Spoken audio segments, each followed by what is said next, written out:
Supreme court ने mobile और internet इस्तेमाल करने वाले, सोशल मीडिया प्लेटफॉर्म इस्तेमाल करने वाले लोगों के डेटा शेयरिंग और डेटा का दुरुपयोग करने की कोशिश पर, यानी उस पर रोक लगाते हुए मेटा और व्हाट्सएप को नोटिस जारी किया है और ये कहा है कि वो इस बात की अंडरटेकिंग दें कि वो डेटा का दुरुपयोग या इसको कहीं किसी दूसरे को बेचने की या इसकी मुहिम में नहीं रहेंगे। डेटा कहीं शेयर नहीं किया जाएगा। सुप्रीम कोर्ट ने इस पर कड़ी नाराज़गी जताते हुए कहा कि हम देश की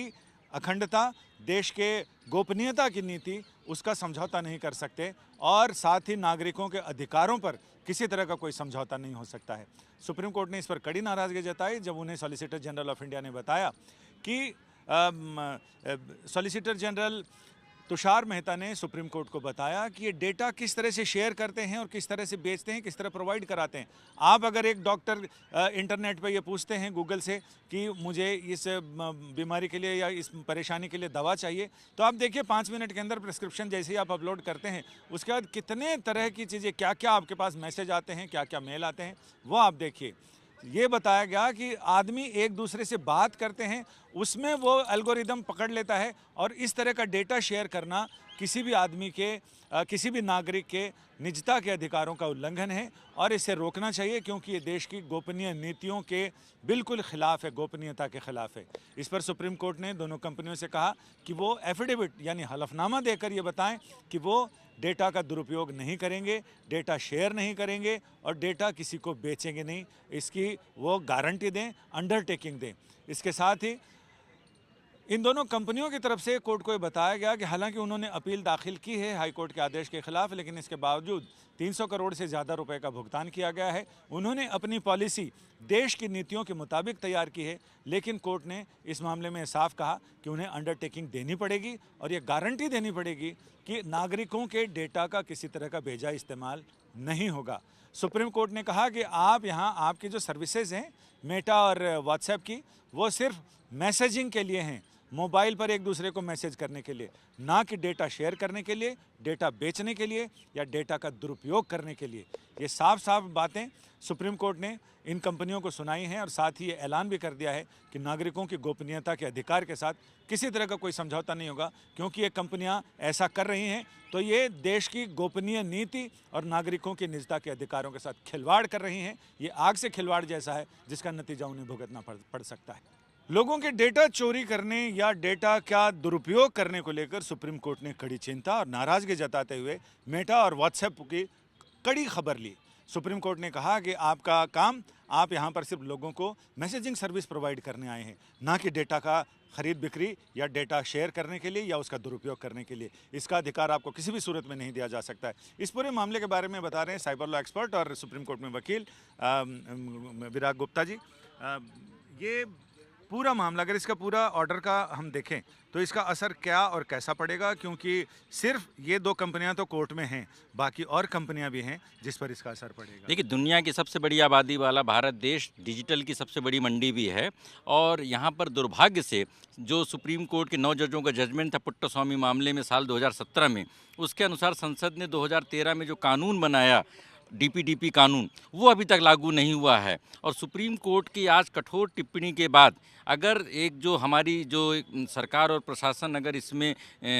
जागरूक हों तो डिजिटल इंडिया में जवाबदेही टेक कंपनियों की बन सकती है। और ये डेटा चोरी 3 तरीके से करते हैं ये कंपनियां, चाहे मेटा हो या व्हाट्सअप। मेटा की 3 जो कंपनियां हैं, इंस्टाग्राम, व्हाट्सअप और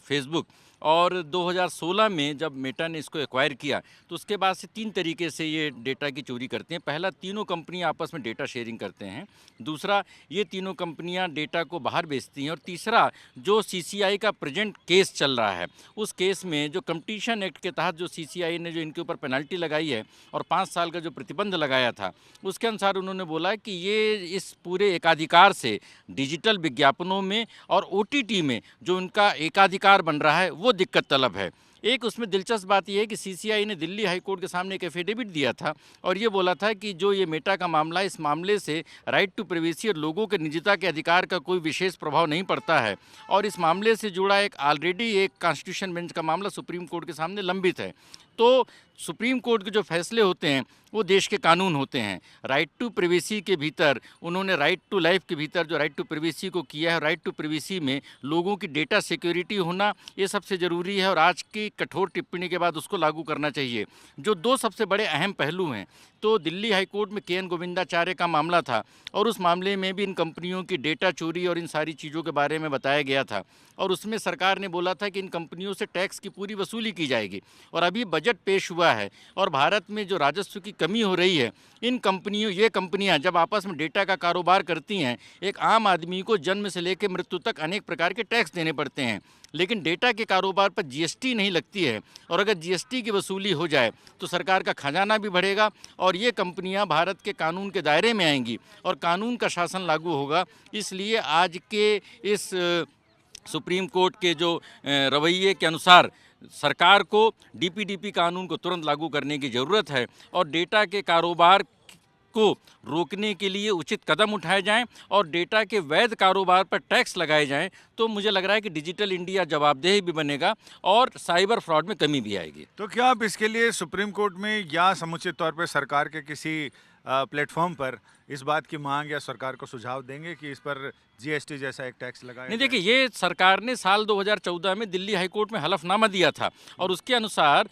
5 बड़े लोगों ने, जिसमें के.एन. गोविंदाचार्य थे, राम बहादुर राय थे और बासवराज जी पाटिल थे, इन लोगों ने मिलकर साल 2017-18 में केंद्रीय वित्त मंत्री को एक प्रतिवेदन दिया था और उसमें कहा था कि कंपनीज एक्ट के तहत, इनकम टैक्स एक्ट के तहत और फाइनेंस एक्ट के तहत इन कंपनियों को कैसे जवाबदेह बनाया जा सकता है और उसमें जो आईटी इंटरमीडिएट रूल्स हैं, तो आईटी इंटरमीडिएट रूल्स के तहत जो शिकायत अधिकारी की नियुक्ति की गई थी, तो उसको परमानेंट इस्टेब्लिशमेंट कैसे माना जाए और किस तरीके से इनकी वैश्विक रेवेन्यू से इनको भारत में डेटा शेयरिंग करनी, रेवेन्यू शेयरिंग करनी पड़े। इसको इस तरीके से समझें कि भारत में व्हाट्सएप के 80 करोड़ यूजर्स हैं और व्हाट्सएप से ये प्रत्यक्ष तौर पे यूजर से कोई पैसे नहीं लेते हैं, उसके बावजूद दुनिया की सबसे रईस कंपनी है। इसका मतलब कि जो 80 करोड़ लोगों का डेटा है, उसकी शेयरिंग से, उसके कारोबार से इन कंपनियों का कारोबार हो रहा है। तो अगर विश्व में इनके 200 करोड़ ग्राहक हैं और भारत में अगर इनके 20% या 30% या 40% ग्राहक हैं, तो वैश्विक रेवेन्यू का, उस रेवेन्यू के अनुसार इनको टैक्स देने की ज़रूरत है।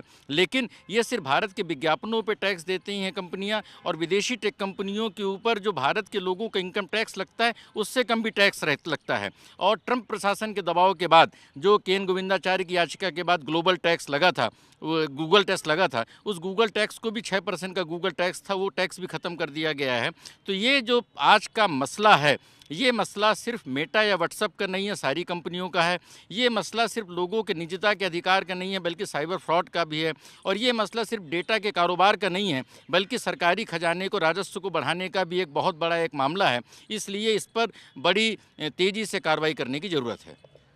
यानी विराग गुप्ता जी का कहना है कि फोकट में दुनिया में कोई किसी को कुछ भी नहीं देता।